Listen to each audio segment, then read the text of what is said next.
Warahmatullahi wabarakatuh. Perkenalkan, nama saya Rina Upayani Alia dari Universitas Samudra Langsa. Nah, kali ini saya akan menjelaskan tentang bentuk lahan. Seperti yang kita ketahui, bentuk lahan itu ada banyak. Contohnya bentuk lahan bentuk lahan struktural, bentuk lahan marin, bentuk lahan eolin, dan banyak lagi. Tapi kali ini saya akan memfokuskan satu bentuk lahan saja, yaitu bentuk lahan marin.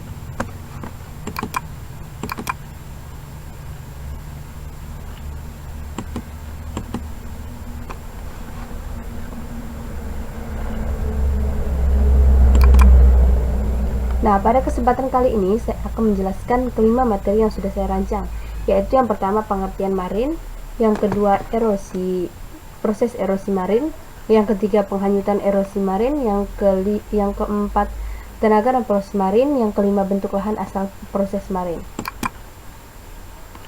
Nah, yang pertama pasti di benak kita ada pertanyaan, apakah itu lahan marin atau apa itu marin? Nah, kali ini saya akan menjelaskan.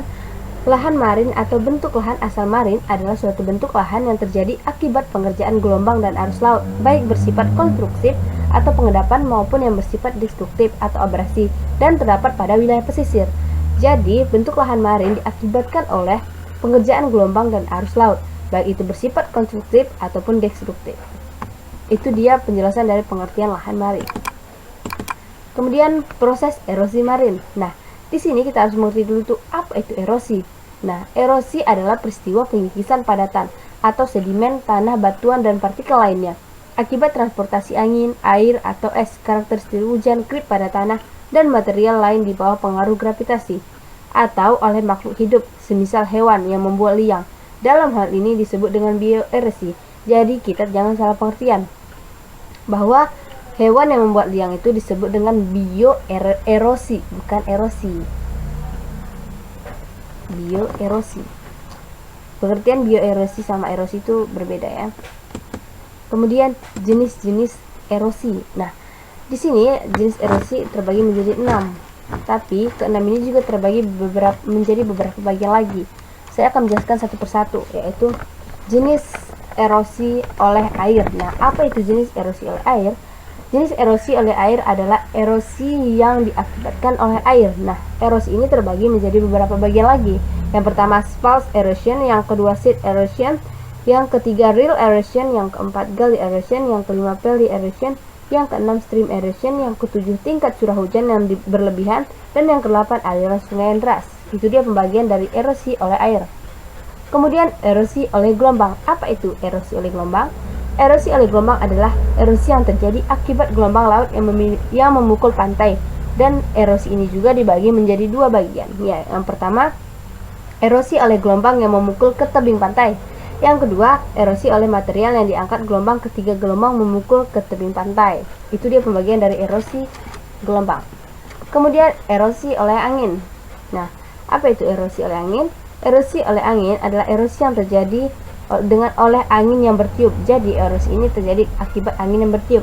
Tapi erosi ini juga dibagi menjadi dua bagian lagi, yaitu erosi deflasi dan erosi abrasi. Apa itu erosi deflasi dan abrasi? Erosi deflasi adalah erosi angin yang bertiup dan menyebabkan material lepas yang halus terangkat. Jadi pada erosi deflasi ini material halus itu terangkat. Kemudian apa itu abrasi? Abrasi adalah erosi oleh material-material halus diangkat oleh angin ketika angin menerpa suatu batuan. Itu dia perbedaannya. Kemudian yang keempat, erosi oleh es. Apa itu erosi oleh es? Erosi oleh es adalah erosi yang terjadi oleh gerakan massa es dalam batuan gletser. Kemudian erosi karena gravitasi. Apa itu erosi karena gravitasi? Erosi karena gravitasi adalah erosi batuan atau sedimen yang bergerak terhadap kemiringannya. Merupakan proses erosi yang disebabkan oleh gaya berat massa. Jadi erosi karena gravitasi ini disebabkan oleh gaya berat massa. Itu dia erosi gravitasi. Kemudian erosi yang terakhir yaitu erosi oleh organisme. Nah, apa itu erosi oleh organisme? Erosi oleh organisme adalah erosi yang terjadi karena aktivitas organisme yang melakukan pengeboran, pengikisan, penghancuran terhadap batuan. Itu dia. Kemudian kita lanjut. Penghanyutan erosi marin. Nah, apa itu penghanyutan erosi marin? Penghanyutan hasil erosi marin dapat bergerak ke arah laut maupun kembali ke pantai oleh hempasan gelombang ke depan serta arus balik setelah hempasan. Jadi, penghanyutan erosi marin ini dapat bergerak ke arah laut, baik itu oleh hempasan pantai ke depan, gelombang ke depan, atau serta arus balik setelah hempasan. Itu dia. Kemudian gerakan hanyutan ini disebut dengan beach drifting. Pengikisan dan penghanyutan marin ini dibantu oleh tiupan angin. Jadi, pengikisan dan penghanyutan marin ini dibantu oleh tiupan angin. Dan beach drifting ini secara terus-menerus akan membentuk suatu daerah pesisir. Nah, jadi beach drifting ini secara terus-menerus akan membentuk suatu daerah pesisir. Itu dia, penghanyutan erosi marin. Kemudian tenaga dan proses marin. Nah, tenaga dan proses marin ini terbagi menjadi dua, yaitu gelombang dan arus laut. Nah, teman-teman semua pasti sudah tahu apa itu gelombang dan arus laut. Tidak perlu saya jelaskan lagi. Kemudian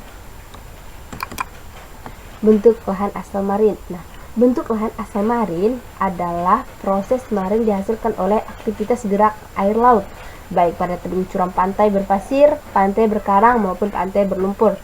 Aktivitas marin sering dipengaruhi oleh aktivitas fluvial sehingga sering disebut sebagai fluvium marin. Jadi, saya jelaskan, bentuk lahan asal proses marin dihasilkan oleh aktivitas gerakan air laut, baik itu pada tebing curam pantai berpasir atau pantai berkarang maupun berlumpur. Nah, aktivitas marin sering dipengaruhi oleh aktivitas fluvial. Itu sebabnya sering disebut sebagai fluvium marin. Itu dia penjelasannya.